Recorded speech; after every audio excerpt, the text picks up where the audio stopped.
So this is the ninth edition? This is the 15th. Oh my goodness. 15th, right, Casey?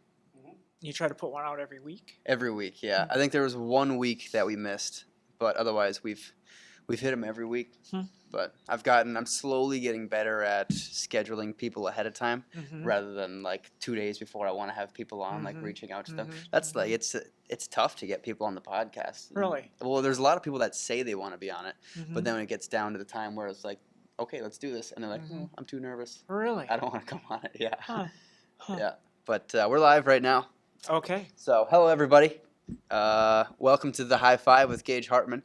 I am here. Oh, nice. High-fiving out of the gates. Hello, everybody. I am here with Danielle. She is a business. Would you consider yourself a business person? I started out that way. I consider myself a comedian now. Okay. Former business person, current comedian, and transgender woman. True. That is quite the resume that you have. So I think I have a list of things that I definitely want to go over with you, but I think the first thing that we for sure need to address is the transgender part. Okay. I think that's the thing that people are going to have a lot of questions about, myself included. Okay. So I'm actually really excited to try to learn a little bit from you and just kind of ask you what's on my mind. And I think that I just want to make sure that you understand when I'm asking these questions that I do not want to like insult. Like, I hope you don't feel insulted by anything I say, because everything that I say I'm speaking out of total ignorance of this entire subject, because it's still so foreign to me. So I guess for starters, when was there a certain time that you kind of knew that that something was different? I knew something was askew about age 4 or 5. Some of my earliest memories. Yeah. Yes. So in what ways did you see that?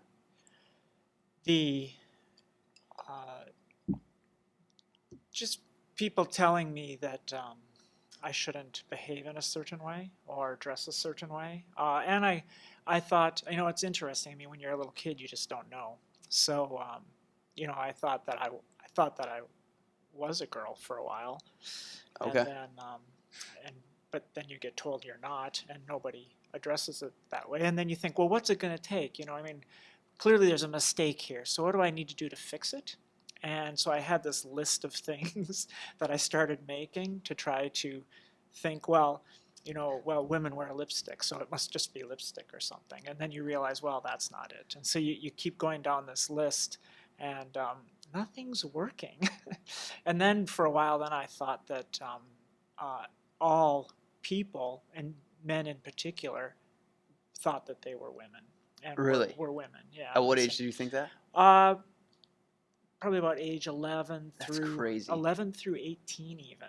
Really? Yeah, and that wasn't until So you thought that all men thought that they were women. And they were just better at being men than I was. Yeah. Until I talked to a friend of mine, and I said, so don't you think sometimes that you're a woman? And he's like, nope. Like, oh, okay, well, neither do I. It's just an interesting question, isn't it? Yeah, that's kind of funny.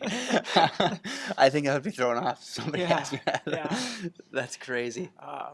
And I would do a lot of research. I'd go to the library at my high school and look for books. There's like only 3 books at the time. This is the 1970s. Yeah, so it's not like you could Google. There's no Google internet. things. The internet Right. did not exist for general public use, and maybe the military. Yeah. So I would go find these, and the only thing you'd find in it would be like a textbook. It'd be like an abnormal psychology book, and then I would flip through to the table of contents, and you'd find like a little subtitle. Either they didn't really call it transgender then; the word didn't even exist. They'd say change of sex, or they had transvestite, which isn't the same thing. And what's the difference between what's a transvestite? A transvestite is a man who knows he's a man but likes to get sexual gratification, usually by wearing women's clothing. Okay. So it's like a fetish that. Got it. So where that's not the case usually with transgender people, that's not usually a sexual thing. Okay. Interesting. So you said from age 4 you knew that something was, but it wasn't until later in your life that you actually started making the transformation, correct? I feel like the transition's been lifelong. I mean, I feel like I literally started the moment I was born and misclassified. But the physical transition, the part everybody sees, which is the most important part to people because it's the part they see. Everybody gives so much importance to physical image, and so the way people treat you is usually based upon how you look. Yeah. And with genders, it's particularly that way.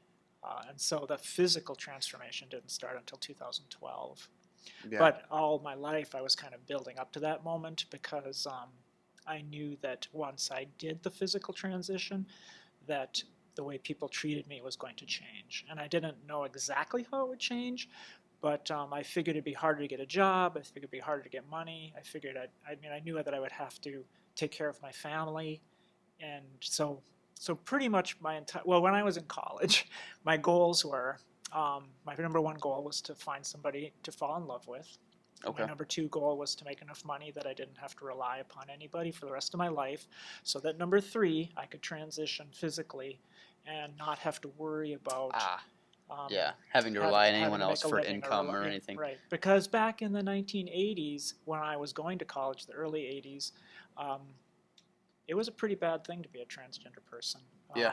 People were ostracized, killed, and given and forced into treatments that really weren't elective and can be pretty harsh. So Yeah. I knew that I would need to be able to create a safe environment for myself if I was going to transition physically. Was it interesting? So you said in college you were trying to find someone to settle down with. Was it interesting? I mean, did you ever have to like break the news to them? Yeah, all the time. And how did they take that? And well, the first girl I dated for 6 years, I didn't tell her right away, and I learned from that one that was a mistake. That I needed to tell. So you told her like maybe a couple years I in? told her a few years in, and she did not take it well initially, and then she came around. But after then, we'd already broken up, and I was actually kind of happy that we'd broken up by then. So. You get into relationships when you're younger and you don't necessarily know what you're looking for in a relationship. So even though I would have probably settled down with anybody that said they would accept me for who I was, but that's not enough really to have a relationship. Right. You need more things in common. So then I had dated before I'd met this girl, but but when I really started getting serious about finding somebody, the second person that I met, I told her right away, and she was pretty accepting. She was actually really accepting too. So you told her like a couple of days or a couple of weeks into the relationship? Yep. Wow. And then she had to take a job and moved away, and the long distance relationship part of it didn't work. It wasn't the transgender part. Yeah. And then my last one, I told her, and we got married, and we were married for 20 years. And then when I actually started the physical transition, it became difficult for her. Okay. So I think I kind of compare it to climbing a mountain. You say, I'm going to start up this mountain with you, and you have every intention of being together climbing up the mountain, but then as you get up the mountain, the air gets thinner, and you just realize you can't physically do it. And I think that she had every good intention of wanting to stick together and be soulmates for the rest of our lives, but I think she realized once we started up that physical mountain that it wasn't going to work for her. Okay. So that hurt because I thought, we'd been together for 20 years. And you have children, correct? Yep. And they've been pretty supportive? Well, we told them immediately. They were raised that way, even though I hadn't physically transitioned. Yeah. Until 2012, when the kids were born in 2004 and 2006, immediately taught them and just lived this like it was normal. Right. So are you back? Would you say that you're kind of back in the dating sphere now? Yeah. And what kind of things do you do to try to find, I guess, a girlfriend? Are you on Tinder? I have never been on Tinder. I think you should try it. Why not? Yeah. I don't do they. So this is what I've learned. I've learned that I have to if I date somebody, I pretty much have to tell them right away, which is an interesting situation to be in. Like if I have a joke where a man buys me a drink at a bar, which is true. Oh, that would be so awesome. A guy buys do you ever do that to like try to prank guys? No, because I could get hurt. So I wish. Casey shakes his head. My joke is, a gentleman bought me a drink, and so I did what I'm always supposed to do. I explained I was transgender right away. And so his reaction, it was so sad. He just put his head down and started saying to himself, "Don't get an erection, don't get an erection, don't get an erection." I think I've heard you tell that joke before. But I could see it was too late. So I told him I already had one. Because that's what I'm supposed to do. Because if I don't, they become humiliated. The longer you wait, they can become humiliated. They can become violent. So I like to ask a personal question in return, like maybe, "Are you Republican?" Because I don't want that surprise in the bedroom. That's awesome. But yeah, I mean, where does it start? How soon do I have to tell people? Because people are so caught up in genitalia. Yeah. It's so important that we put it on people's driver's license. I mean, you can, and we dress that way too. I mean, you want to be able to see someone coming from far away and determine, do they have a penis or do they have a vagina? And usually you can tell, but just to be sure, in case you get pulled over, it says, "You look like you might be a woman, but let me see your driver's license." "Oh yeah, F, okay, you've got a vagina." Good. Yeah. In the bank, they check it at the bank. Right. Passports. So it's really important. And then we have what we have what I call gender reveal parties, which is kind of like a penis reveal party. Really? Yeah. It's like you're at work and it's did you hear Sarah in accounting is pregnant? Oh, is she going to have a little penis or a little vagina? I think she wants a vagina. She can dress up all pretty. But Tommy, her husband, he wants a penis he can play without rough and tumble in the yard. What the heck? Is that going too far? Sorry. No. There's we have. I think we pretty much at this point we basically have no restrictions on the podcast. We've talked about some pretty controversial things. We've dived into like religion and politics or dove into those things, and I don't know, those are all pretty testy. So talking about little penises and little vaginas probably isn't crossing the line. I mean, because that's what a gender reveal party really is, right? I mean, people want to know. Yeah, I suppose. That's what they I guess know. if you get down to brass tacks, then yeah, that's what it is. What do you think? I mean, so like if you have a balloon and you burst it, it's blue, and then if you burst it, it's pink. What do you think would happen if you revealed that you were having a transgender woman or a transgender man? Well, the parents wouldn't know at that stage, most likely. It's impossible, you think? Someday maybe with brain scans and genetic testing, hormone testing, it may be possible to know before the baby's born. Here's your ultrasound, and here's one of the variations on the vast rainbow of gender that your baby is. It's leaning at 63% feminine. Yeah. Okay, well, how do we dress that? Well, a little purple. I don't know. Yeah, purple. I think that seems like a fitting color. So what have been some of the biggest challenges that you've had since you made the change in 2012 to where as you say, you can tell from across the street that you are a trans woman? Well, yeah. I mean, I don't know how many people can tell. I don't know anymore. But I do know that when I first started, it was everybody could tell. Yeah. But, I mean, I couldn't keep it hidden. I looked extremely masculine, and I tried to live that way for 7 months, and that's all I could take. I tried to be myself just as a transgender person, but without going into too much traditional feminine appearance.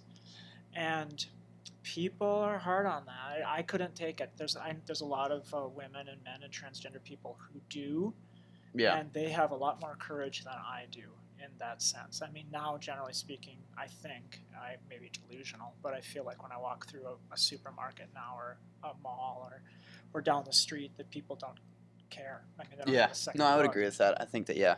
And but when I first started out, people cared a lot. So what did you do to, I guess, de-masculine?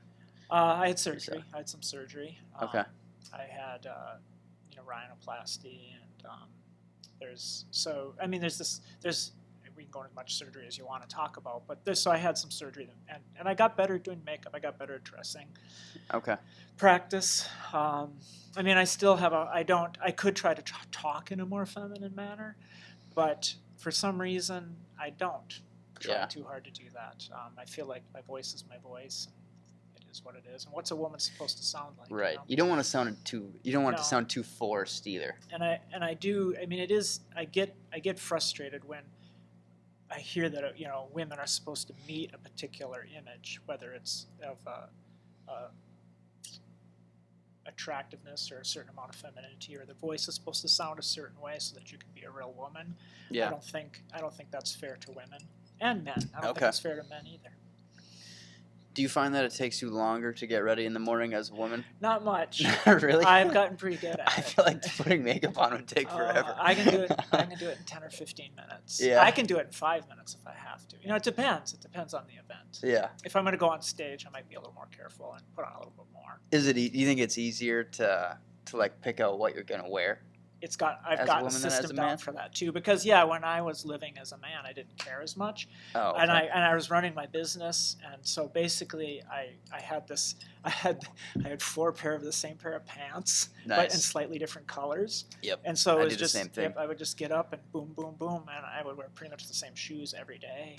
Mm. So it does require a little more thought, but it's also a little bit more creativity and self-expression, which I actually enjoy. Right. I Yeah. like the aspect of putting it together in an artsy way. Okay. Do you still have some of your old man clothes? I Do you ever do. put that on and wear it around No, to really I throw don't. people off? I don't. I've thought about giving it. I mean, I meet transgender men. Okay. And I met one recently who's my size, and so I was going to give them to him. Oh, nice. Yeah. I feel like there are fewer transgender men than there are trans. Is that true? It's you about think? 1 out of 4, but also the interesting thing is, and this goes back to appearances, is that transgender men, when you take testosterone, you grow a beard. I mean, if you want to. Really? And your voice drops. Whereas with transgender women, I should start taking testosterone because I can't grow a beard, and well, I am a man. So I don't know. Maybe I You just could haven't have hit puberty yet. I you don't could know. have a test. I know what your testosterone levels probably should be. I could read your results. Okay. Yeah. So- Perfect. But I don't know if you want that, because testosterone's a very potent drug. Is it? Yeah. You think I might get addicted to it? Well, it would probably affect your brain. I mean, it would Yeah. affect the way that you think. So are you taking what is it? What's it called? Like Estrogen. Estrogen. Do you take that? I Do you do. do you find like are you less angry or anything like that? Like less. Yes. Do you have a Yes. longer fuse? I guess. I think I'm much calmer. Really, as a Yeah. woman. But then again, I'm also more comfortable with who I am now too. That's a good point. So a lot of variables changed, and so it's hard to know what to attribute it to. But yeah, just with transgender men, they tend to look the masculine role more, and so they blend. I mean, when you talk about the bathroom controversy, for example, Right. you always hear about transgender women using women's restrooms. You never hear about transgender men using men's restrooms, because That's a for good some point. reason society feels like we need to protect women, but also because we don't mind the transgender men because they look the part. And Yeah. if you look the part, you can get I away with suppose. a lot. Right. You had a very funny joke about the bathroom thing. Do you not want to tell it on the Oh, no, I on can the tell it. podcast? Sure, Because I don't know if you like try to like hide some material so you can tell it on stage. I've got so many jokes. Oh, nice. We can do as many as you want. What was the joke about the Target bathrooms? Well, I mean, The short version. yeah, I one of guess. the things I love about Minnesota, and a lot of places, but Minnesota in particular, is how much freedom we have here. We've got freedom of religion. We've got the freedom to love and marry who we want, and I even have the freedom to use the restroom at Target that makes me most comfortable. So I was in Target this afternoon, because jokes are funnier when they're more recent. Oh, So yeah. I was in Target this afternoon, and I had to go to the bathroom. It was amazing. I just sat there and sat there and sat there. Then the guy next to me said, "Are you going to shit in that urinal?" I said, "No, I'm just waiting for the right child to come in." Because I'm transgender, that's what we do.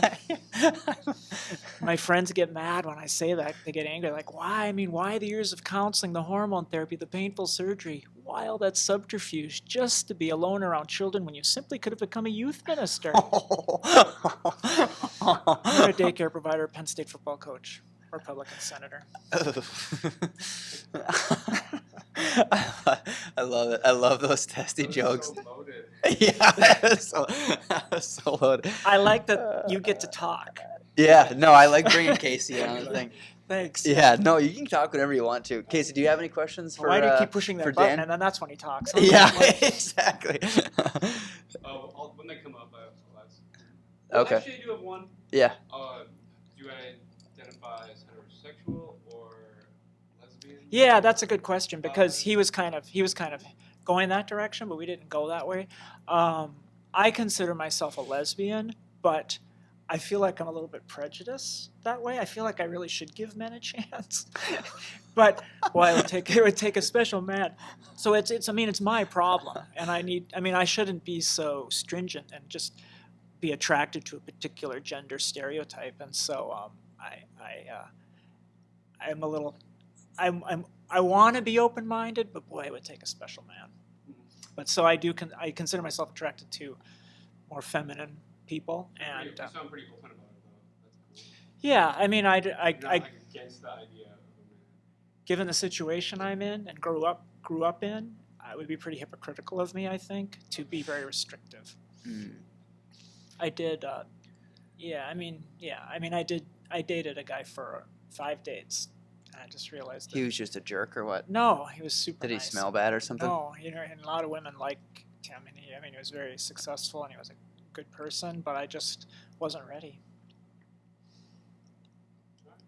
Do you have any good? But so I consider myself a lesbian, yeah, at this point. That's an interesting question. I never even thought about asking that. Do you have any good pickup lines that you use on women? No, I'm pretty bad at that. Really? Yes, just getting the courage up to ask somebody? is the toughest part. Yeah. And I've only been on probably 3. I've had three real dates. I mean, I did date a woman for 2 years, and it was tough. I mean, it was because I think I'm just still getting comfortable with myself. I'm more comfortable than ever. Also, dating is very time consuming. It is time consuming. And that is very true. I really want to focus on the comedy, and I want to focus Right. on my kids, and relationships take a lot of time and work, and I was married for 20 years, so I know what it's like. Yeah. And I think when I'm ready to settle down again, I will be ready to put that time into it. Okay. So that's what I learned from the last woman that I dated, is that she wanted to get serious right away and be together 24/7, and I just wasn't ready for that. Yeah. It's time consuming, and also it takes up a lot more of your like mental capacity. Yes, it does. Like it's difficult to focus on what you're trying to focus on when you have like a girl in the back of your mind. Maybe she's mad at you or something else is going on. Like it's tough to focus on your work when you have to anything be else like considerate, that. and communication takes time. Yeah. It's hard to shortcut communication. Although once you really get to know somebody really well, you can have a little bit of a shorthand to communicate some points quicker. But generally speaking, people don't give communication the time that it needs and the patience that it needs. And I definitely know that it would be challenging for me to do that in a relationship now. Are you in a relationship? No, I'm not. No, I feel like it's so cliche to say it, but I guess I'm focusing on my career Yeah, me too. right now. So that's again, Yes. I don't know. I It's feel not cliche because it takes. So that's what I would need if I was going to date somebody. But you have to be somebody who's willing to go to comedy shows 5 nights a week, yeah. or not be upset that I'm out late at night 5 nights a week. Right. And Yeah. and travel, and all my travel would have to do with comedy, and so Yeah, I don't know. It's time consuming. Also, I kind of like to just be able to do whatever I want to do and not have to. I mean, I'm like being 24 and single. I'm focused on my career, but also being 24 and single is, I don't know. It's pretty cool because it's like I can do whatever I want. I don't know if I walk by a girl and I think that she's cute, I can say, hey, I think you're cute, and I'll just tell her. I don't have to worry about like getting busted or. So you date occasionally. Yeah. Yeah. Okay. I think you need to hook up occasionally. Oh my God. Nice. So you use Tinder. I am on Tinder. Yeah, I haven't used it a lot recently. I think maybe 6 months ago I used it a lot. I think that it's fun, and I genuinely enjoy like getting to know. Is it always other for people. sex? No. Okay. No, not necessarily. I don't know. It's tough What when percentage the, of when the the time? mic is turned back on me. So you take it when you swipe. Is it right or left? I don't know. Right means that you're interested. Okay, so when you swipe right, what percentage of those turn into a sexual encounter? 0.0001. Yeah, I was gonna say Okay. the percentage that I actually match What times? with is, What times do they not? What times do they turn into a date that you actually enjoy being with that person, but then also don't have sex? You just become friends.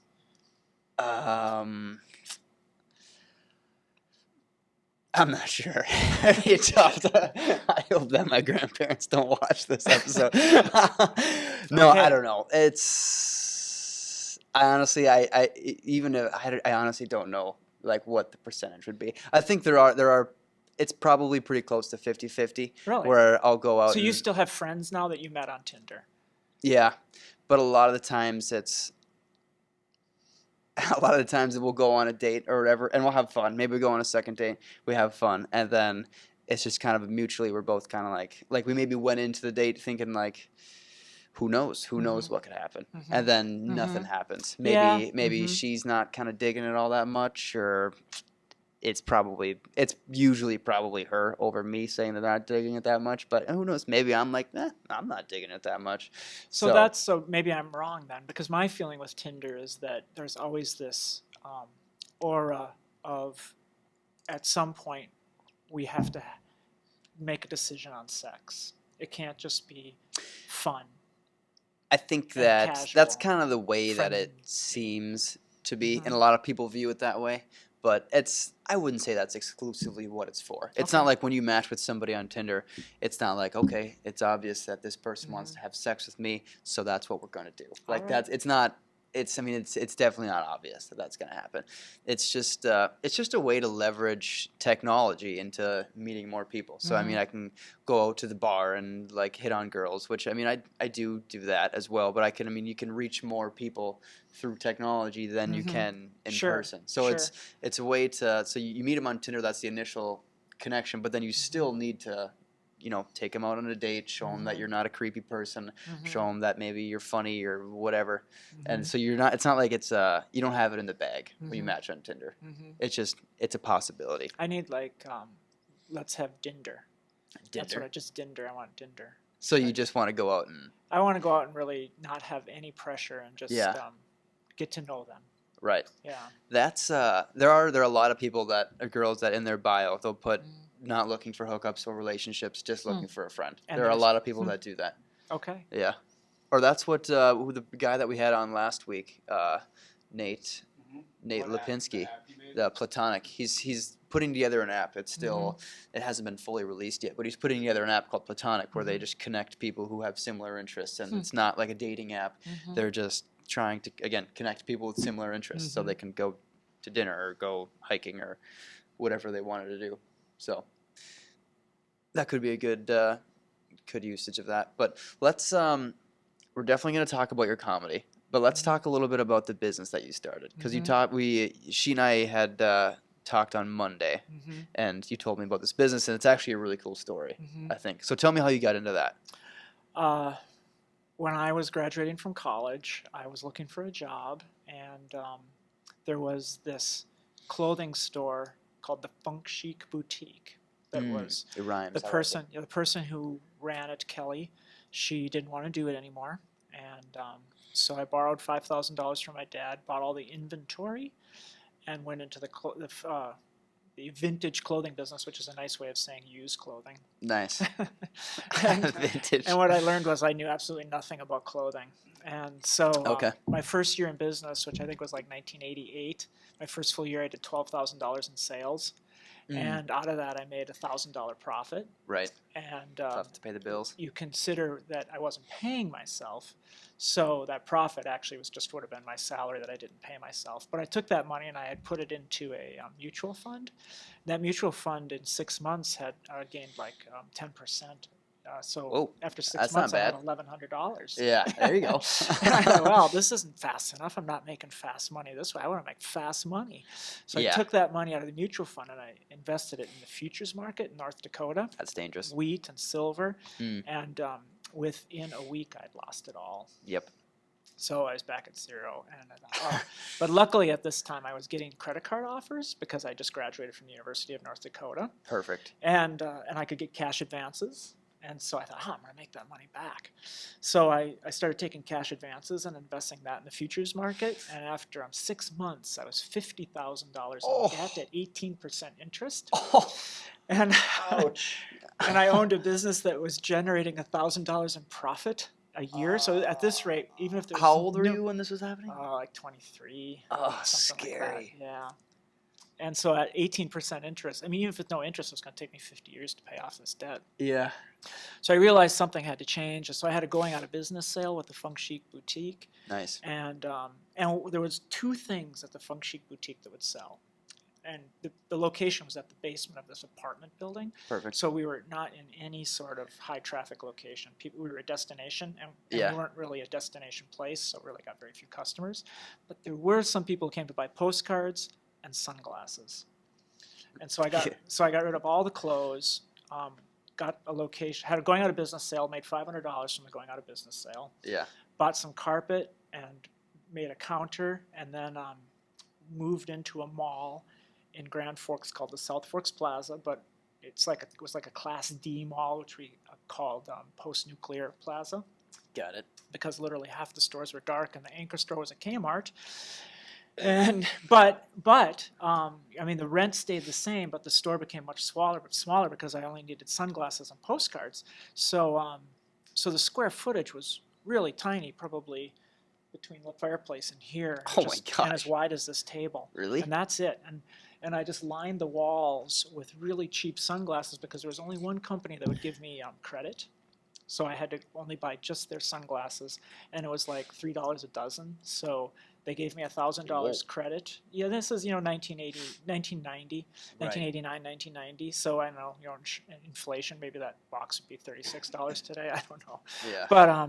But so I'd buy boxes and boxes of these glasses, and then I would spread them out in the store to make the store look like it was full of cheap sunglasses. Basically, I Yeah. couldn't afford Oakleys or Varnays or Reeboks or Ray-Bans or any of the hip glasses, Yeah. the hip high-end glasses Right. at that The time. margins probably weren't But as the good, margins were great on these little glasses. Yeah. I mean, I could sell them for $9.99, $12.99, and my cost of goods was like $1. though. Yeah. So sell just a few, and I could make the $275 a month rent for this location of the mall. So the foot traffic picked up because it was in a mall, even though it was a post-nuclear mall.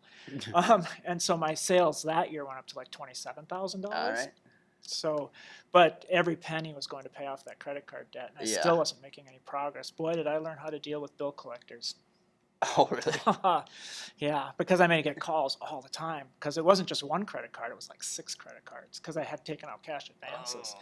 So I still couldn't afford to pay them all off, but I just would keep plugging away, and then the next year I did like $50,000 in sales, and then I did this experiment where I placed an ad in the back of the USA Today and tried to do mail order.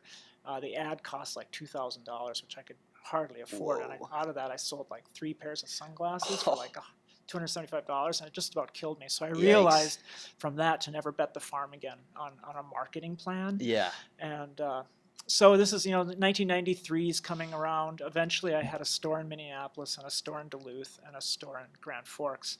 And it was still a huge struggle.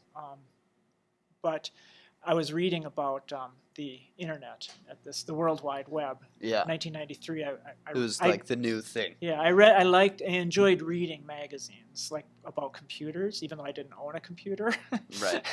And so I would Probably read, nobody did at that and time. so they were talking about this thing called the World Wide Web, and they were talking about how not only would you know how many people would see your virtual billboard, which, I mean, when you drive down the road, you don't know how many of your when you buy a billboard in real life, they can give you psychographic studies and tell you that, well, 50% of the people who drive by will look at the billboard, and of that you can probably expect 10% to come into your store or something, but Yeah. really you don't know. But my Right. store was growing, 10% a year, 25% a year. And was it because I was a better salesperson? Was it because I had more inventory? Was it because I had new brands? Was it because of my marketing? I didn't know what the magic sauce was. But Yeah. this article said that, and one of the biggest problems was the money I was spending on marketing, because it can be a lot. But the article said that when you had an ad, which we called at the time the banner ad, when the banner ad popped up, it cost you a nickel to get that in front of people's eyes, and they clicked on it, that would be an interaction, and you could track that. Yeah. So you'd know if you had this thing pop up 10 times where you spent 50 cents and someone clicked on it, well, then someone walks into your virtual store, your customer, the cost to get somebody through your front door is 50 cents. That's kind of cool to know that. Yeah. And then if you knew it took 10 people, because then they said not only would you know that, but you'd know if they actually bought something. really? You could tell if they, so you'd know, you'd be able to track it from the banner ad to the purchase. Yeah. And so if you knew that it took 10 people in your store before they actually made a purchase, that it would cost $5 to acquire a customer. Your customer acquisition cost was $5. And if you knew that your cost of goods on that was $35 on a $70 pair of sunglasses, now it's math. It's not emotion anymore. Yeah. Now And you that can was- just scale it That logically. was like magic. So I'm sitting there going, oh, I love this idea, but I don't even own a computer. So, this is 1993. Things are going along. And I'm still deep in debt by 1996. So 1996 rolls around, and I had not paid down that credit card debt, not one penny. And I still owed my dad $5,000 for the original loan, and he Yeah. was keeping track of the interest. So that was up to like $7,500 The interest on the 5,000. Yes. Holy yes. I asked him smokes. for a break. He's like, nope. No way, Jose. Yeah. So okay. So then, so in 1996, I'd been running these FaxNet ads. I don't know if you guys remember fax, fax machines. People actually used them in '96. I've And never so used one. we'd send out these coupons to businesses, and it would come out on their fax machines, and then they'd bring the coupons into the store, and it was something we could track. The guy who ran FaxNet, he came in one day and he said, I'm going to try this new business idea called the World Wide Web. I want to build you a website. Are you interested? I said, yeah, I'm interested. I read about that once. Yeah. He said, well, it'll be $500. And I said, I can't afford $500. I can afford $100. Because I'd learned to never spend too much money on ads by that point. Right. And he said, well, okay, I'll do it for $100. Oh, nice. So- That's good negotiating. So yeah, well, and then negotiating out of desperation sometimes works. When you Yeah. really literally have a limit, it's like all I can afford is this, and they want to make the sale. Yeah. Okay, we'll do it. And so he built this website, and the first URL, my first URL was www.digitaldiscounts/tilde peeperssunglasses.html. Holy That was my smokes. URL. Yeah. That's Try a telling mouthful. that to people over the phone. Yeah. Or just when you're meeting them in person. And so, yeah, you see you have a website? Yeah, you just go to www.digitaldiscounts/tilde peeperssunglasses.html. Okay, I'll visit your site. Right. So I Yeah. learned the importance of a good domain at that point. But so he built this page. It's this one page, and it's all text. And there's no pictures. There's no online ordering. You couldn't even email us. Yeah. You couldn't even email me. But there was an 800 number.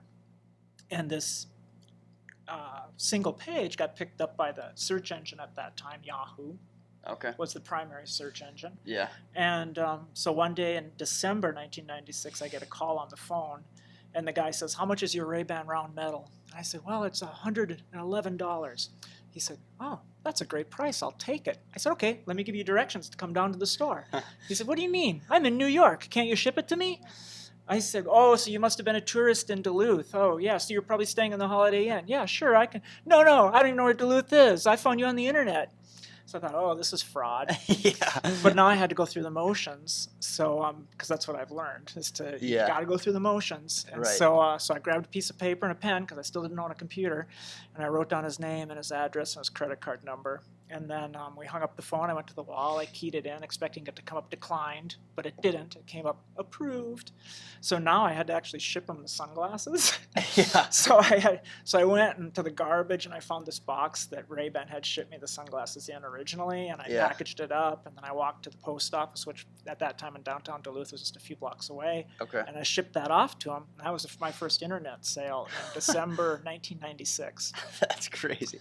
And then in January of 1997, I sold 2 pair Okay. over the phone from Yeah. that little ad. And then in February, I sold 4 pair. And then in March, sales doubled again. And then in April, they doubled again. And then in May, they were on a pace to double again when I just realized, hey, there's probably something to this internet thing. Yeah. And so I closed my other 2 stores, and I taught myself. And so I brought all the inventory to Duluth. And I taught myself how to make a website using Front Page Beta. Anybody remembers Front Page Beta?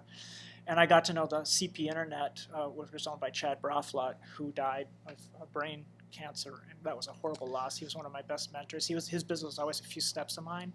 But so we worked together to set up Front Page extensions at his ISP. And I eventually built a website that could do online ordering and had photos and could take email.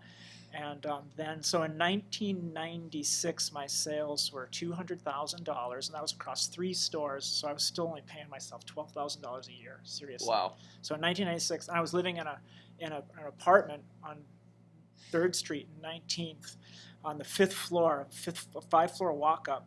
And I had to walk up outside in the middle of January. For 7 years, I lived in that apartment Holy because cow. it only cost me $275 a month, and that included the heat That's not bad. and the electricity. Nope, that's So it not was bad. $275. Yeah. And I would just go there, sleep, and then go to the store. Right. And So what what was that 7-year span? Was that like that 24 was to 31? 1993 to 2000. Okay. 1992 to 2000 to 1993 to 1999. 1999 is when I finally had enough money, which we'll get to that point. So I mean, Got it. so in my annual sales were $200,000 in 1996, which Okay. because you're in business, you know that's not your profit. No. I mean, you have insurance, you've got rent, you've got labor, you've got all those credit card expenses where you have to pay all that interest fees that I've been paying because I didn't file bankruptcy because I should have filed bankruptcy, but I didn't file bankruptcy. Yeah. And then in 1997, sales went to $475,000. So sales more than doubled. And that was the year I finally paid off my dad with interest. Although I Wow. tried to negotiate with him too. I said, Dad, I've got all these credit card debt. I'll pay you first if you cut me a deal. Yeah.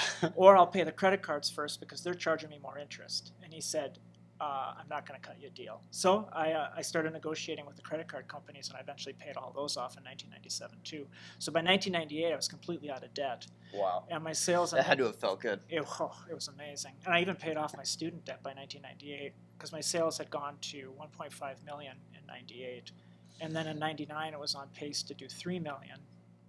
And I got an offer from some VC guys. So I get this, so I'm sitting in my office in 99, and the phone rings, and they go, "Hello, is this Mr. Trollo?" And I go, "Yes." And they go, which it was at the time. And yeah. I said, "Yes." And they go, "We've identified your company as the largest eyewear retailer on the internet. And, That's so awesome. and I'm doing $3 million a year, and Luxottica is doing $2 billion a year." And it just shows how small the internet was in 1999, that they Yeah. thought I was the biggest. Yeah. And so they told me they wanted to do a roll-up, and then they said, we'll write you a big check, and we'll acquire these other companies, we'll move them all to Duluth, and you can run them. And I thought, really? Sounds amazing to me. Yeah. I'm on board. So they flew me out to New York and sat at a table that was longer than this room, and it was like five investment bankers and 3 lawyers on one side of the table and me on the other side of the table, and they just put me through the ringer. And they kept me out in New York for 2 weeks, kept trying to talk me down on my price. But eventually I left there with a check and a lot of stock, which I don't know how much you want to go further with the story. No, yes, you can keep going. Definitely. Okay, so I'm sitting at the table, and they're like, "Well, why do you want all this money? Because you want to buy a house on Lake Superior? Why do you need this? And why do you think your company's worth this much?" I was asking for $3 million, which Yeah. was the annual sales of the company. We were growing, we were doubling. I mean, we were Right. doubling every year. Yeah, so it's a if you fair put that- valuation. You put that multiplier to it, and so eventually they wrote me a check for $800,000 and a note for another $800,000, and then I got stock worth about $12 million, and I flew back to Duluth, and then they literally imploded, and the stock went to zero, and they stopped paying vendors, and so I eventually sold about $25,000-$30,000 worth of that stock, and so that's all I got. And they never paid off the second note. But what I did get from that second note was, rather than going through bankruptcy with them, they gave me back my domain names and my 800 number, which to me was what the company was at its core. Right. I got back. We still had we had 30 employees at our peak there for a while, but we weren't able to keep 8. When I got the company back, it's all I could afford to keep, and that was really painful. But so 2001, I started back up in the plaza below what was the Jubilee then. I think it's a Super One now. So there's a call center below there. I built that call center up. Oh, okay. But then I couldn't afford that rent, and so I had to move out of there eventually. Yeah. In 2001. In fact, we moved on September 11th, 2001, because we were sitting there getting ready to move, but we weren't going to move till the next week. But then when the planes hit the World Trade Center, the phones just stopped ringing, and my employees were just in shock. And I said, you guys, anybody who wants to go home, you can go home. If you want to stay, we're going to move today.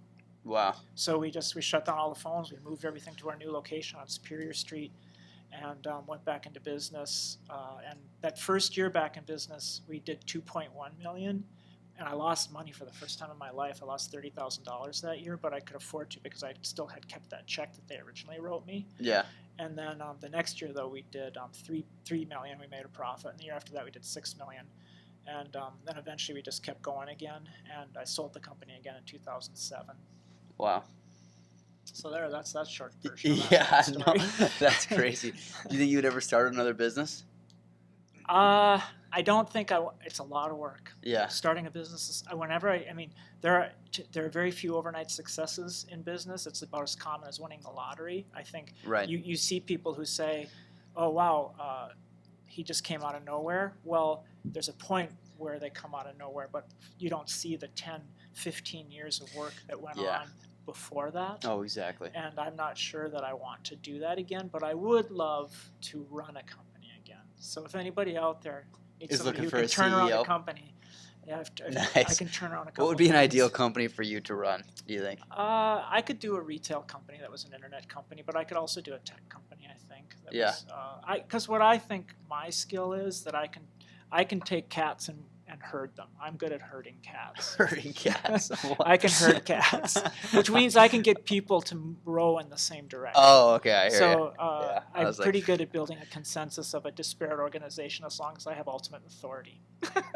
Oh, nice. I would never do my way or the highway, but I Yeah. don't believe in that. But I do believe in building consensus, and as long as I get to be the judge in the end, I Right. think I can do that. Yeah. Okay. So the comedy thing, what made you want to all of a sudden start doing comedy, and when did you start? Yeah. So I first got the idea at a funeral. Nice. So I was sitting at a funeral. I like that. And I thought of a joke, and I knew that I couldn't tell it at the funeral. And it stemmed from my neighbor dying. Well, my neighbor loved to farm. I mean, I grew up on a farm. I grew up on a farm, and my neighbor, people generally like farming. People who are into farming, you usually like it, but my neighbor loved it. He loved to farm. Yeah. One day he was out in the field pulling a plow. His tractor tipped over. He was killed. I went to the funeral, and the whole community came out, and everybody in the community is like, well, at least he died doing what he loved. And I just kept thinking, I did not realize he loved having his chest crushed by a tractor. And I know that I couldn't say that to anybody at the funeral. Yeah. So I thought the only way I'm ever going to be able to tell that joke is if I get on stage. And I thought, I mean, it's not like that's that big mission, but what that Right. did start was that I thought, I will never get on stage and tell a joke. I'm petrified. Yeah. I will never do that. And then I thought, why am I petrified? And if something scares me this much, but it won't kill me? I mean, whitewater rafting or skydiving, that's different because there's Right. actually the risk of You could, death. yeah, you'd probably die even. But getting on stage doing comedy, it's only a figurative death. Yeah. But you actually recover from it. I mean, Yeah. you don't It's die just like a physically. social fear. Yes. And so I thought, Yeah. well, I've got to do this then. But it took me 8 or 10 years to actually. And then so I started going to open mics. Yeah. But I wouldn't get on stage. I just went to watch. Yeah. And what I would see at the open mics, and this everybody who's into comedy or wants to try comedy, this is what you should realize. When you go to an open mic, you are going to see some of the worst comedians you have ever seen in your life, which is fun. Yeah. And so when you see how bad people can be on stage, eventually you go, you know, I can't be any worse than Yeah. That's awesome. so eventually I had 3 minutes together. I got up on stage. I did my 3 minutes, and I was petrified when I first got up there. I felt like I was frozen in place. I thought, you know, they say getting on stage is half the battle. Well, I'm going to take my winnings and go home. I'm not going to say a word. I got up on stage, but I eventually started talking, and I thought it was 30 seconds. But when I went back and watched the video, it was actually 2 seconds where I was actually frozen. So that 2 seconds seemed like 30 seconds. Oh, it's not so bad. No. And then people said, you know, you did a pretty good job. And so I thought, Do you think okay. that you did a good job? Yeah, compared to other people, first Okay. time. Yeah. Because Were you nervous that you were going to forget what you were going to say? Yeah, but I had it all memorized. Oh, okay. I had rehearsed it and rehearsed it and rehearsed it, and so once it started flowing, I was rolling. Yeah. And you know, so then the question is, I just used too many words, and my jokes weren't tight. But there were jokes, and they were attempting to be set up punchline. But I just would take too many words to get to the punch, and then I didn't have enough experience to weed out the bad jokes yet. But Right. I think that would be kind of fun. Do you think, do you lean on like the trans thing in your comedy quite a bit? So the number one reason got me was I was thinking of that joke at the funeral. The number two reason is that it terrified me. The number 3 reason I started doing comedy is because if you're going to change people's minds that are set in their ways, if somebody has completely made up their mind on something, the only way you're going to change that person's mind is if you're their trusted advisor Yeah. or if you make them laugh.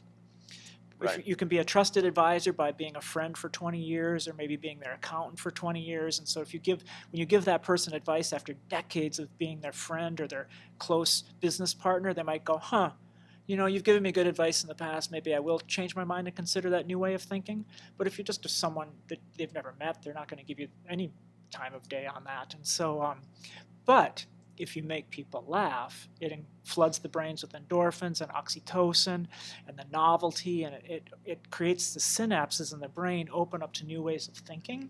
Yeah. So they're willing to look at things in a more positive manner, or consider a new way of seeing a situation.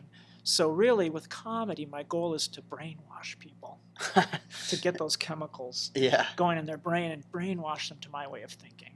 Okay. That's the other reason I do comedy. Do you think that it's worked? Yeah, actually, I do. You think you've seen yourself change people's perspectives by making them laugh? I don't know how it can't. I mean, Right. A lot of people, just by the fact that they meet a transgender person in a less threatening situation than they envisioned. Yeah. I mean, I'm up on stage. They're surrounded by their friends. It's much less, because people treat novelty in very unique ways. So, like, if something that nobody expected appears in front, some people will laugh. They love it. They like novelty. That's why they go on roller coasters or they try new movies.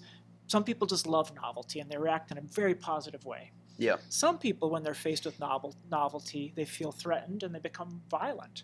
Yeah. And so the trick is to get people in these situations where they're seeing something new, but it's not threatening.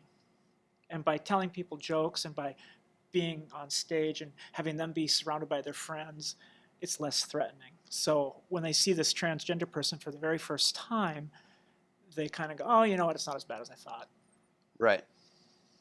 Do you think you were more nervous because you're trans to get on stage for the first time? Or do you think that maybe you had thicker skin already to go up there?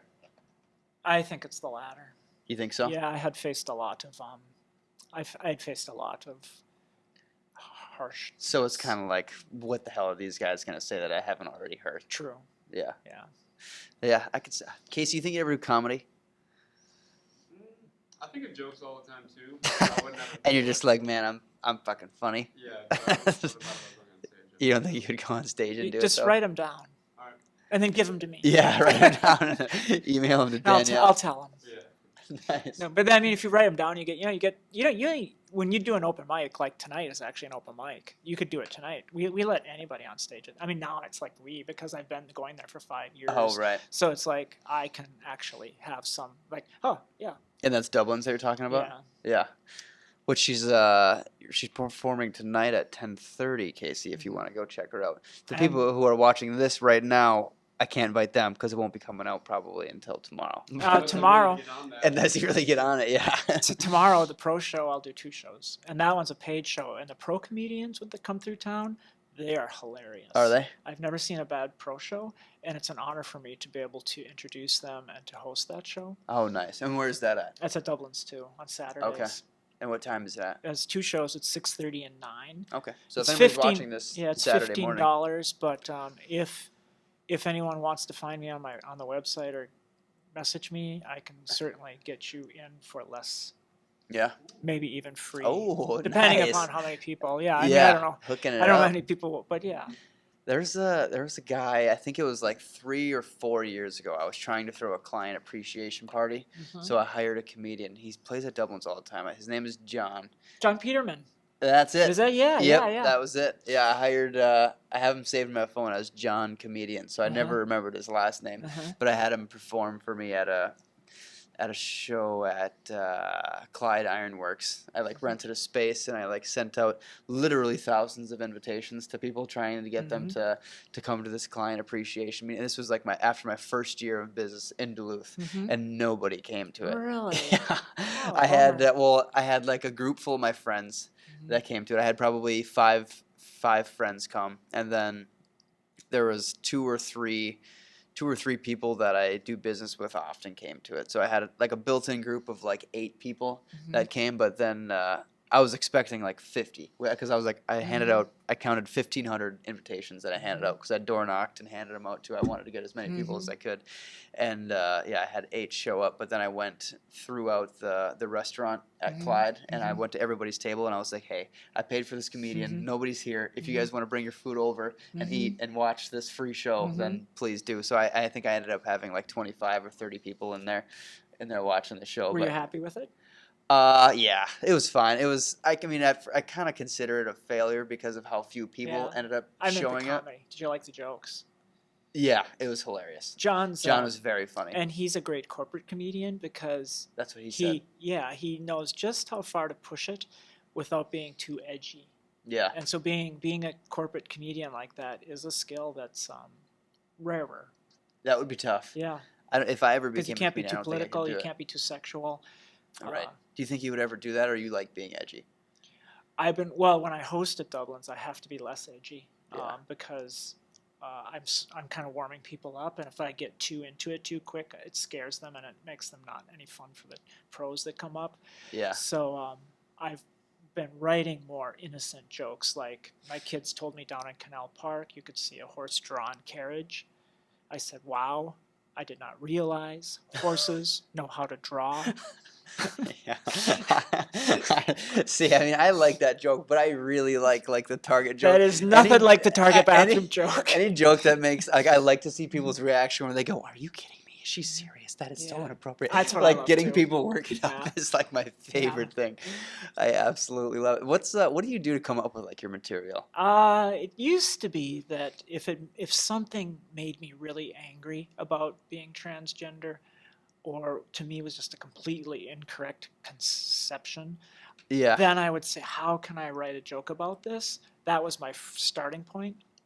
And my ideal joke expresses a little bit of my soul and my deepest feelings, as well as then having a twist at the end, and then also has a life lesson to teach people something about the world. And if you can throw in 2 puns and one more twist, that's the ideal joke. Now, how often does that happen? Not very often, but that's kind of my goal in writing a joke. The perfect joke is one that has a little societal message, reveals something about my personal feelings, and just something intimate about me to the crowd. Maybe has a pun or two, and has 2 surprise twists, kind of like a bullfighter waving a cape at the edge of a cliff. As the audience comes forward, you pull the cape away. They're all standing on the edge of the cliff, but no one falls over. They just get excited because it was so much fun. But when I'm hosting at Dublin's or somewhere, I have to tone it down. Yeah. Then any sort of wordplay, like the horse joke. Anything that you could tell your kids. I think, can I tell somebody this to tell their kids? Oh, right. Yeah. Then if that's okay, then that probably will work. Or I don't really want to get a. Oh, here's a silly joke too. Is this is a true story in St. Cloud. It's my Christmas joke. People are putting up the nativity scenes, and on the front page of the St. Cloud Daily Times, people were stealing the baby Jesus out of the nativity scenes. True story. People are going up to the nativity scenes, stealing the baby Jesus, and they're trying everything. I mean, they're bolting him down, they're strapping him down, they're using security cameras. Nothing's working. Wait, really? Yeah, nothing's working. But now, I mean, I'm no biblical scholar, but I think that when it comes to Jesus, the fastener of choice should be nails. Do you think that one's pretty edgy, or do you? Yeah, no. People gasp at that. They do. I gasped because I kind of was like, "Oh my God, is she gonna say nails?" It's a good gasp. Yeah. And I kind of like sometimes when people's heads go a little bit ahead and see the end coming, and then it actually. Yeah. That's right. Do you have a joke that have you ever said a joke in front of a crowd and thought to yourself that was the perfect joke? That's the best. Nailed that. Yeah. Do you find it so you write a joke and then you perform it in front of a crowd? Do you think that you're better at telling that joke that first time that you've said it in front of a crowd, or maybe like 10 times later? Because I feel like I would get, like, the joke would become stale to me, so I wouldn't have as much fun with telling it. You know what I mean? It has a lot to do with the crowd. Okay. Crowds, I never blame a crowd. If a crowd doesn't laugh at a joke, it's Yeah. not their fault. It's Yeah. my fault for either picking that joke at that time, not setting them up correctly, not leading them into it correctly. It's my fault. But crowds can definitely be smarter or have different personalities. Like I did a show for a group of couple dental offices got together. Yeah. Here in And the- Duluth, you did? Yes, and the older dentists who are very conservative were in the crowd, and the younger staff members of the before every joke, they would turn and look to see if the dentists were laughing. Yeah. And So if they were that's laughing, they were yeah, able to laugh. They didn't want to laugh at a transgender joke or a Jesus joke. I mean, I didn't tell that joke. But so until they saw that their boss was laughing. If their boss was laughing, they're ready to laugh. But you kind of lose the moment when you have to turn around to see if it's okay to laugh. Yeah, I suppose. Yeah, so- And you've done comedy in places outside of Minnesota too, right? Yes, and so like Brooklyn and Boston, really smart crowds. Really? Really smart crowds. So and you that's would you fun. say you like performing there better than Duluth? No place is bad. Everything offers a new experience. Yeah. People are interesting everywhere, and everything is a challenge. I mean, if it was always my perfect crowd every single time, then I would get lazy. Yeah, I suppose so. And you say no place is bad, but do you think there's any place that you think might not be good? I want to go to the worst places. Really? I've been in the central parts of Florida. I've been in North Carolina. And you're still able to make them laugh and have a great time? Yeah. I had a pretty bad experience in Immokalee Casino. I was at the Immokalee Casino in Florida. What happened? The minute I came on stage and told people I was transgender, they stood up and started heckling and yelling Really? and taking photos, and I could not get them to shut up.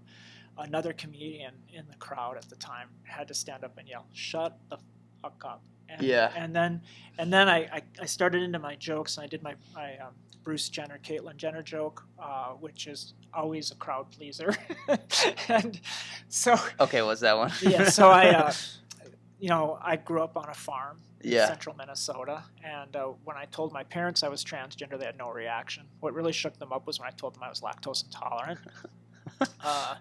So to mess that joke up, it was a dairy farm. So I grew up on a dairy farm. There you When I go. told my parents I was lactose intolerant, they were like, my mom's like, "Oh, your father's not going to like that lifestyle decision." Dad's like, "No, you look here, young man, lady. You're going to sit at that table till you finish your milk." Young man. But that's not a choice. I was born this way. Well, God doesn't make mistakes. You should try prayer. So, because I was born in 1964, I actually remember I was 12 years old. True story. I was 12 years old in 1976. I actually remember watching the 1976 Olympics. I remember watching then Bruce Jenner Right. win a gold medal in the decathlon Yeah. and then appear on Wheaties boxes Yep. as the world's greatest athlete. Yeah. The world's greatest athlete. I mean, back then, what little boy didn't want to grow up to be like Bruce Jenner? Right. I finally did it. Oh, that's awesome. That's perfect. That usually breaks any crowd. Yeah. Usually, I can that one. That's a really funny one. Have you Did it seen? break that Florida crowd? Yes, it did. Yes, it did. And after that, I was able to keep going, but they still gave me a hard time even afterwards. Yeah. Yeah, it's a good thing there was a lot of comedians there because, that was Right. And kind of relating to the Bruce Jenner thing, and I kind of talked about this a little bit when we had coffee on Monday. Is what do you think about like transgender men or transgender women performing in sports against other people? Like, so a transgender woman or a transgender woman competing against. Well, at the women Olympics, athletes.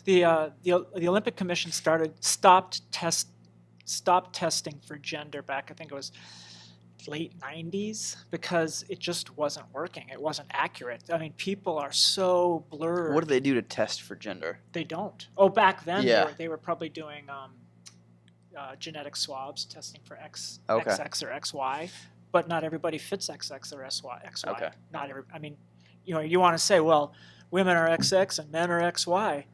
Well, there's some people that aren't XX and some people who aren't XY, and there are some people who are XY, but they're born with parts that you wouldn't expect that genetic combination to have, and there's people who are XX and they're born with parts that you wouldn't expect them to have. And so you can't just look for certain body attributes, you can't look for certain genetics, and the Olympic Committee just threw up their hands back then and they quit testing. But then as transgender became more prevalent and people were becoming more comfortable in being themselves, it became more controversial, and so there's this 800-meter runner from India, and she's really, really good, and she was classified female as birth, but it turns out that her testosterone levels are higher than average women, and so they thought that was making her faster, but when they've done the research on that now, it's not.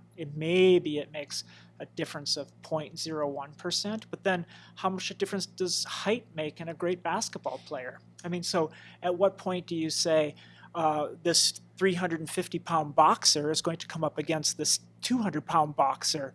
I mean, they're both classified male, but do you not allow them to box each other? Well, yeah, so I think what it really comes down to is people just want to see the sport they're watching be competitive.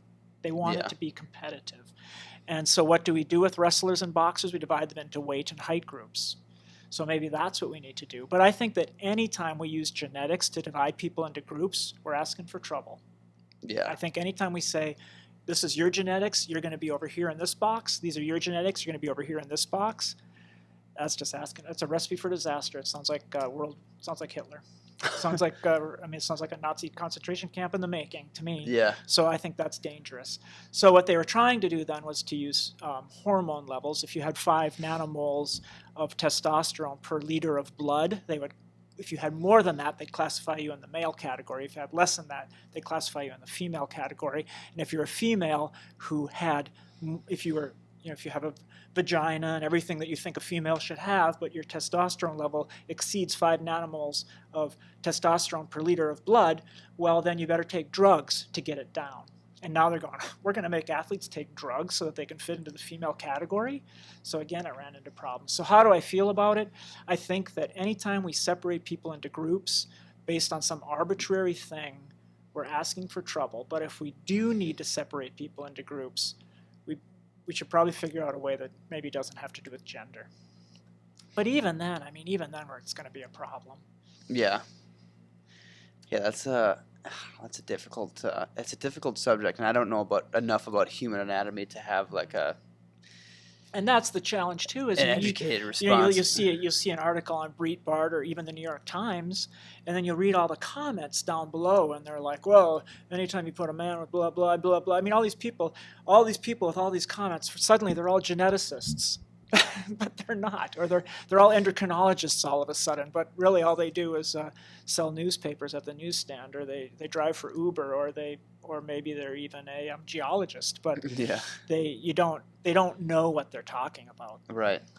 Yeah. Well, I mean, in the stories that I see arguing against that is someone who was designated or defined as a man when they were born, but then is now a transgender woman who competes against other women. They have like more muscles and their bones are thicker and they have all these physical advantages, not just the hormonal advantages. The research actually shows that that's not an accurate stereotype. Also, what I would say is that people who are transgender, they don't pick it to be great at sports. I mean, maybe in the 1971, when East Germany wanted to win a lot of gold medals, they'd reward some of their athletes to pump up on extra levels of testosterone in order to do better at a female swimming event or even a male swimming event. I mean, we do say that Alex Rodriguez isn't supposed to take testosterone in order to hit a lot of home runs. I mean, the sports do tend to make their rules in that aspect, and so so what are the rules we're going to pick? I don't know, but generally speaking, transgender people are not wrecking sports. Yeah. You usually get 1 or 2 unique attributes or unique people and then those people are held up as an example of why everything And I is, agree why with the that. world is going to heck. There's a lot of that goes on. They find this teeny tiny little outlier and they push it to the forefront of an issue, and yeah, they try to make it a bigger deal than it is. I think that is interesting. It'll be interesting to see kind of, I guess, what changes with that in the future, and if it does change. I think ultimately it'll be a good thing, and I think the challenge is that I think people are realizing that gender is a bad way to categorize people. We shouldn't be categorizing people that way, and when you start to put people into categories, you have problems. The system's going to break down, and so maybe we don't discriminate against people based upon gender. We find, I mean, if you really want to have something competitive, like you do with soapbox derbies, or even horse races. I mean, when you have a horse race and you're betting on the horses, what do? They give them weights. They make them carry extra weights, and so they have a handicap. When you're golfing or when you're bowling, you have a handicap system. If the whole idea is to be competitive, well, then let's take the people who are really good and give them some sort of handicap, and then it'll be competitive, and you can bet on it till you want to, your heart's content. Yeah. Casey, you have any questions on any of that? No, that was like the best way I've ever heard someone answer that question. Thank you. I've researched that question too. I listened to Joe Rogan. Do not look him up. I know Joe Rogan. And, you want to be controversial, and people say, what do you think of Dave Chappelle? Dave Chappelle's been really hard on transgender people and even Asian people. And I think, well, I mean, if you really want to listen to a comedian who belittles women and makes fun of transgender people and Asians, well, then you may as well listen to Joe Rogan, because he's a better writer than Dave Chappelle. But they're both doing the same thing. And I just say, why listen to either one? Because they're both being that way. I mean, Yeah, I do listen to a lot of Joe Rogan, and I do like him a lot. But I can understand why maybe you guys would. I do. I read Breitbart. I watch Fox News, and because I need to. I don't want to end up being the person who only listens to public radio and reads the New York Times, because I don't want to end up. We're not talking a small percentage of the population that has the belief that transgender people are mentally ill. It's not a small percentage of people, and I need to know about those people, and I need to know what they're thinking. Transgender is not a mental illness. It's not categorized as a mental illness. It's not in the DSM, but a lot of people think it is, and then you read about the comments in Breitbart, and all of a sudden everybody's a psychiatrist or a psychologist and has had 4 years of medical school because they can diagnose any transgender person they've met. But basically all they do during the day is they farm in Texas. Right. So what would you consider it? Transgender? Yeah. It's a condition like being born with blue eyes or red hair. I mean, it's just I'm just a unique person, just like you're a unique person. We're all unique people, and I happened to be mistakenly classified as male by a doctor back in the 1960s who didn't understand what transgender was because they didn't teach it in medical school. Right. But now we know today, and so we're treating people at a much younger age, and that is so good. I wish I could have gotten treatment at a much younger age. Yeah. Oh, it gives me goosebumps. That's been kind of a hot topic too, when you start talking about children under 18 making like a switch before they're 18. So you think that they should I think that you should listen to the kids. I think most of those treatments are not permanent. So like Jazz Jennings, for example, she did start her hormone therapy at younger than 16, younger than 18. But she clearly, I mean, you could just look at her and she knew what she was doing and what she was talking about. And then you know, one of the big controversies now is this 7-year-old child in Texas, and but they're not doing anything to that child that's going to cause permanent damage, unless those people that think permanent damage is letting that child be the person that they want to be. So that child wants to live as a feminine person now at age 7 or 8, but some people think that that's child abuse, even though we're not talking hormones. We're not talking giving that child hormones at that age. Yeah. It's just crazy. I think that so many people have such a hard time with it because it's just so insanely impossible for me to imagine like thinking that I'm a girl, which is why I also am completely, I know for a fact that it's not like you guys are choosing to do this, because right, well, for me I can't even let's I can't look imagine at it this it. way. Let's say that when you were born you were classified female, Right. and now so you're living your entire life and everybody's calling you ma'am or telling you have to dress in a certain feminine manner, and if you don't you get beat up or you get just harassed or ostracized.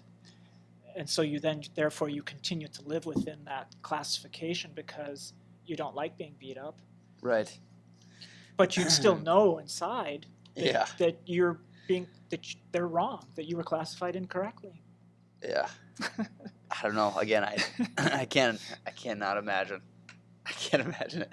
So you're the 15th episode that I've had here. The previous 14, I've done something where I have a special news of the day. Mm-hmm. But in hindsight, my special news has sucked really bad. Okay. The news is, I don't know, it's always kind of lame. So I think I'm transitioning into something No where, pun intended. yeah, exactly. I'm transitioning into something where I get a question from my Instagram asked by somebody Perfect. that I can ask you. Okay. So I have a question from Nathan in Duluth. And Nathan, Who are hosts we've had before or guests? no, I have never had him on. I did not realize we were live. We're not live. Oh, okay. Yeah, we'll see. He'll see it in the future. Okay. Or he's watching it right now. Then hi, Nate. His question was, do you feel like Duluth has been accepting of your switch? Yes, Comparatively. but I'm in a unique situation, and my situation is not the same as a lot of transgender men or women. I've been on the front page of the Duluth News Tribune more than once. I've gotten awards. For what for? For business. Oh, okay. I've gotten awards. The business. I'm white. I'm white. I have financial resources. I own my own home. I'm in a situation where people, because they've known me for a long time, generally have given me the benefit of the doubt. Okay. Now that doesn't mean that some of them don't think I'm a little bit crazy. So you're saying you had some advantages? I've had definitely advantages Okay. being in Duluth, and money is such a huge advantage. Yeah. So many No, I transgender women have a completely hard agree. time getting jobs. They have a hard time affording medical treatment. They have a hard time finding a place to live. Their families kick them out onto the street. I have not had to have that problem. And so what I would say is that in Duluth, I have had a much easier time than, I should not be used as the standard to judge Duluth, but people have been very nice to me in general. Okay. I've definitely lost friends. I've lost friends, and I've lost business contacts. But at the same time, I've also gotten better friends. Yeah. More genuine friends, Mhm. probably. Casey? What about your parents and your family? Well, I didn't tell my dad. My dad was super conservative. My dad thought that Nixon was railroaded at Watergate. So my dad would be considering Trump right now, that he's being railroaded. But so my dad supported Nixon even after he left office, one of those 30% that did. And my mom, she had a really difficult time for the first 3 months, but now she's my biggest supporter. And so that's been great.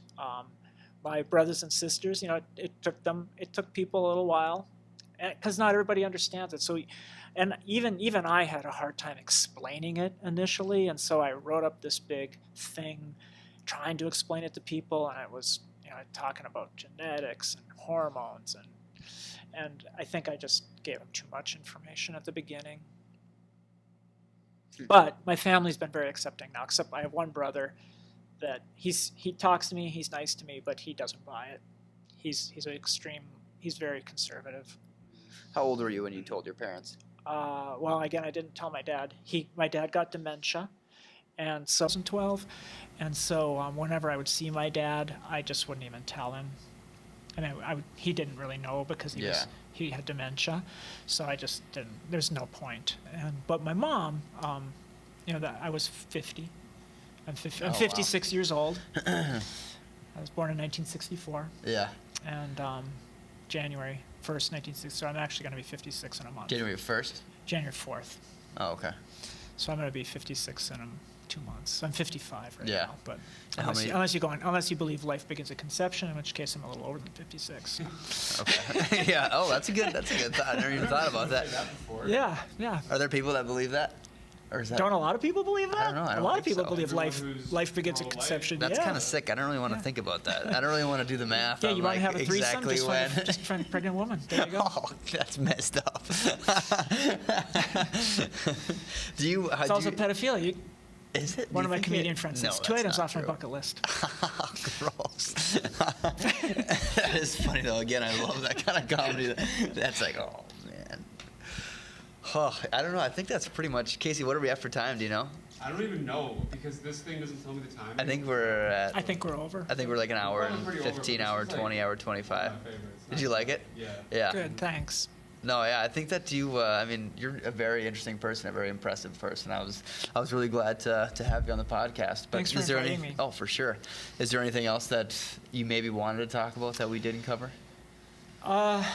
No, we could talk about it for a day. We could talk Of about it course. for 24 hours. So, I mean, we could just talk about just transgender sports for 5 hours. We could talk Yeah, about exactly. the transition. We That could talk one's- about business and marketing Exactly. for an hour. No, we maybe a couple definitely could. hours. Management. I love management. Price theory. Price, I love yeah. price theory. Well, maybe we'll have to have you. We'll have to have you back on Branding. the I podcast. love branding. Yeah, branding is a good one too. I'll probably snooze during that one. Casey doesn't care. Well, about it. then you would be a great person for us to use as a test subject because if Yeah. you start to snooze off, we'd have to spice things We're doing up. it wrong. We need some- Exactly, we need some more exactly. PowerPoint and free samples. I'm not the audience here, so you don't have to please me. Yeah. What was the what was the percentage of people that you said were It's as low as 1% or 0.7% or as high as 6%. okay? It So depends. meeting It in the depends middle. on how you measure it. We'll even be a little conservative. So 2 of every 100 people. If you say 2%, that's the same amount of people who are redheads. Okay. Hey, Yeah. So, Nice. yeah, or left-handed. And that's Yeah. what I think being transgender is kind of like being left-handed in that sense, or being a redhead. I mean, it's just, it's. what was the percentage again? 2%. It's 2%. ish. Or I mean, some people say it's as high as 6%. And it depends how you measure it. Do you measure Right. it? I mean, You said it was kind of like a spectrum. yeah, so it's like, very much a spectrum where's in the my opinion, right? where's the line? But here's what I'm getting at. Like you're is- probably 96% male. Oh, nice. Where's that 4%? I'm not sure yet. Yeah. But it I'm does. not It sure also either. bothers me. I know. I feel like a guy. I guess. I don't know. It bothers me that when people put certain attributes in the feminine category and other attributes in the masculine category, because really, what is the definition of femininity? What is the definition of masculinity? That's you have to a be, good point. You have to be I don't know careful how you. there. I guess I don't know how you measure that. Although sometimes I feel like I do feminine things, but I'm not like. But I mean, I'm like, I don't know. You're sensitive. Yeah, do you think so? Apparently a feminine trait, which is, Yeah. which is you listen. Oh, that's In good. theory, it's another feminine trait. Right. Again, I don't think that those should be feminine traits, but they're often put into that Interesting. category. Yeah. Yeah. I hear what I you're saying. think everybody should be able to listen and be sensitive and be empathetic. That's true. That's true. But it is. I think it's. I think don't females though have like aren't they more mentally built to be more like empathetic or maybe sympathetic I should say. Well, like I'm not as up on that research. I'll be honest. But what I have, I mean, the little bit that I've read is that being able to test for that sort of thing is so difficult in our society because our society is so. I mean, the socialization occurs even before the baby's born. So how do we measure whether someone is better at math, whether one gender is better at math, or one gender is tough. better at language? Yeah. I think we have to be very careful when we start to put, and then there's so much bleeding over in between. It's such a smear pattern that Yeah. it's.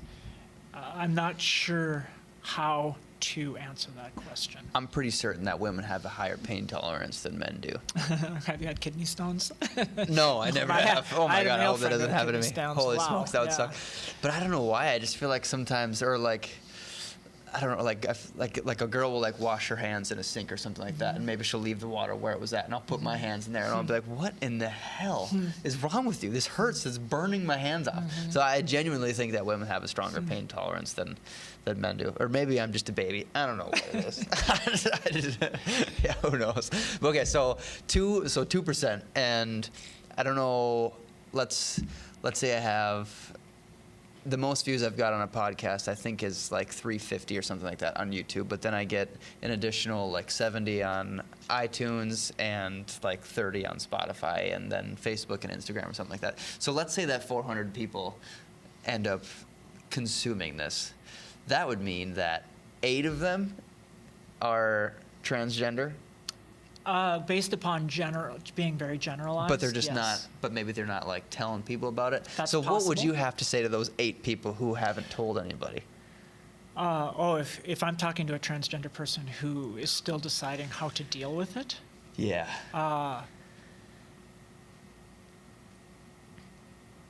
it's probably not as bad as they think. Yeah. So you're telling them It's, just it's not jump in. easy. It's not easy, but it's probably not as bad as they're imagining.